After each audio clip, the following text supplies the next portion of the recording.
Good morning. You're gonna see me a lot in this fluffy scarf because it's really warm and it's freezing outside. It's like 4 degrees, 3 to 4 degrees Celsius outside. I'm going out with some friends. I think we're going to a museum. I'm actually not sure. I'm going out with 2 friends and they've planned the whole day, and we couldn't decide whether we wanted to go to see a movie, Bohemian Rhapsody, or to the museum, and I don't know which they chose, so I think we're going to the museum. We're going to go to see the movie another day, I think. We'll see. Mimi's taking a selfie. This is the thumbnail of this vlog. Hi guys, we're in Ebisu Garden Place. This is Mimi. Hi. Say hi. She's not used to the camera just yet. She's Canadian. Yes. Say something. What should I say? Yes, I am Canadian. Yeah, we met a month ago. Really recently. We became friends really recently. I get really nervous. But this is our first time hanging out together. Yeah, hanging out. We wanted to see an illumination in Tokyo, so we chose this place because it's not too crowded. It's past Christmas, so there's not too many people, and it's not like in the center of Tokyo where there's like a gazillion people, not like Shibuya. So I thought so we're this in would be- Ebisu. Yeah, we're in Ebisu, so I thought this is a nice place. Yeah. And it's really cold. Tokyo decided to become really cold on the day we wanted to go outside. So we're just gonna take some pictures, hang out outside for a bit, and then have dinner at a place where I can't remember the I don't know name the of. name either. So that's our plan for tonight. So let's go! This is so nice. She's freezing. She's from Canada and she's freezing. Forgotten what it feels like in Canada. We got a really nice seat where there's kind of like a roof. This is a video. Oh my god! Is it spicy? It's tuna. It's tuna, okay. Do you have otoshi? Otoshi is like a small dish that we get when we first come in before we order anything. No, we never get that. Okay. I mean, no. Not in Canada. We have such a weird selection of food. Yeah. We can't decide if this place has Italian, French, Korean, or Japanese. It has everything. We ordered a really weird dessert. Yeah. Pistachio ice cream with fried burdock. Is that good? What would you rate it? What would you rate it out of 10? 9. 9 already. Okay. I think in a previous vlog I mentioned my vision board and I didn't update you on it. I think in that vlog I was talking about how I wanted to change up some of the pictures that I had on the board, and now it looks kind of like this. It's a bit bare in the middle. What I did was I took some of the pictures that weren't relevant to me off the board, and I have not added anything else, so it just has a couple of pictures. These are the ones that were on this board when I last had it in the vlog, so there's nothing new here. But instead, what I've been doing recently is taking pictures and putting them on my bullet journal. If you don't know what a bullet journal is, it's a customized journal, I'd say. I don't know why you call it a bullet journal. Bullet journals have been popular for years. I think the first time I ever heard about a bullet journal was when I was 20. I think I was in my first year of university.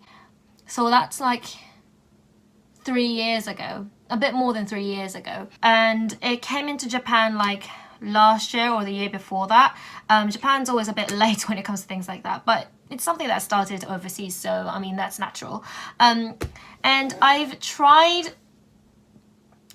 creating my own bullet journal a couple of times in the past, and it never really worked for me because I'm not someone that writes a lot in a bullet journal. I always just write it down in a really small journal. I mean, look at this. This is the journal I had for last year. It's really small, thin. It only has these monthly pages. This doesn't come with a lot, and as you can see, as you just saw, I don't write a lot. I don't like feel like I need to write a lot in here because, to be honest, I use the reminder app, the reminder thing that's on my phone, because that reminds you when you really need to do something, and that's really useful. Like, it's like an alarm for everything you do.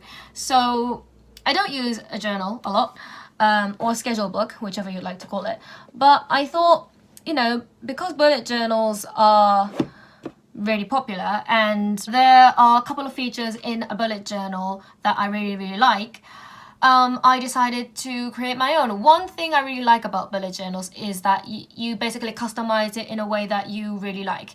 A lot of the schedule books, journals that are on the market, I really don't like to use because they're like too structured and you can't style it your own way. You can't be really flexible and creative when you actually want to write something on it. This is my bullet journal. The cover's black, obviously, because it's me we're talking about. I love me some black. Obviously, we all have our own preferences when it comes to notebooks, but I prefer the ones that has these dots. Can you see the dots? I think so. Yeah, I feel like these are the easiest to use. I hate lines because they're just too structured for me. I like freestyling. So I always use dotted ones or plain white ones. Even for classes, for school, I prefer notebooks that don't come with structured lines. So you can really do anything with your bullet journal. I basically, for scheduling, I only use monthly pages. I've tried daily ones, I've tried weekly ones. Never worked for me. I only use the monthly pages anyway. For example, this is for April 2019. Yeah, I like to keep it really simple. Not much going on here. I don't have any plans for April just yet. Also, because this is a journal, you can kind of use it as a diary, but not quite. I mean, you can totally do that. You can totally use it as like a schedule book / diary. I don't do that for my bullet journal, but what I like to do is I like to document certain things that I did for the year. So this is my bullet journal for 2019. So, for example, I like to write down, for example, movies that I saw that year, or books that I've read that year, or museums that I went, or like things like that. I love going to museums, by the way.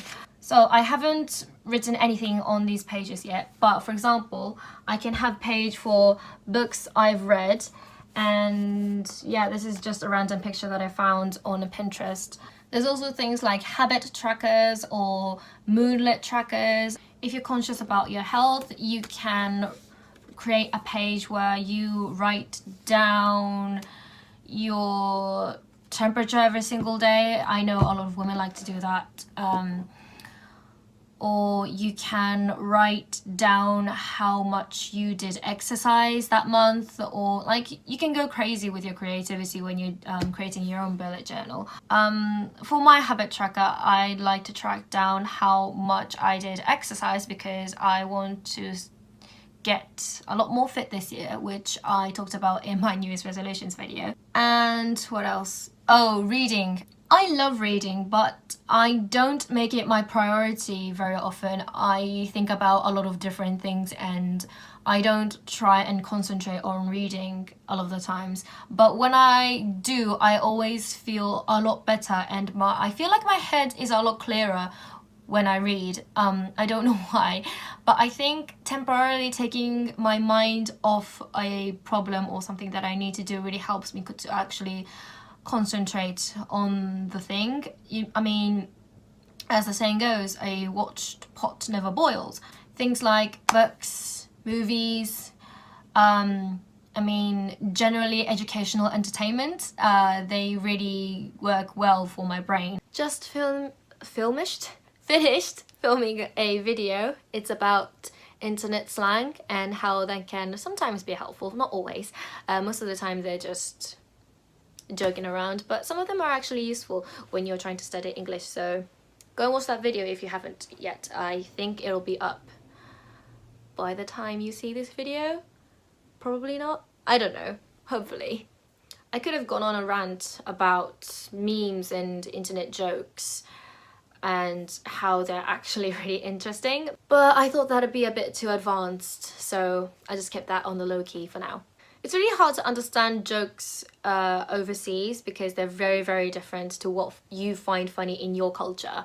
I mean, what people find funny differs even if you're in the same culture. So when you go outside of that, it gets a lot harder, as you can probably imagine. You don't have to find those jokes funny. You don't have to really understand them completely. You don't have to get it. But I do think it's really, really important that you understand the fact that you are from a different culture to them, and they also don't understand your culture, and it's absolutely fine that you both don't share similarities in certain ways. My hands are really cold. I don't know why. My legs are warm, but I don't know. I get really cold hands very easily. Do you like my jumper? Not jumper. This is not a jumper. This is a shirt. Do you like my shirt?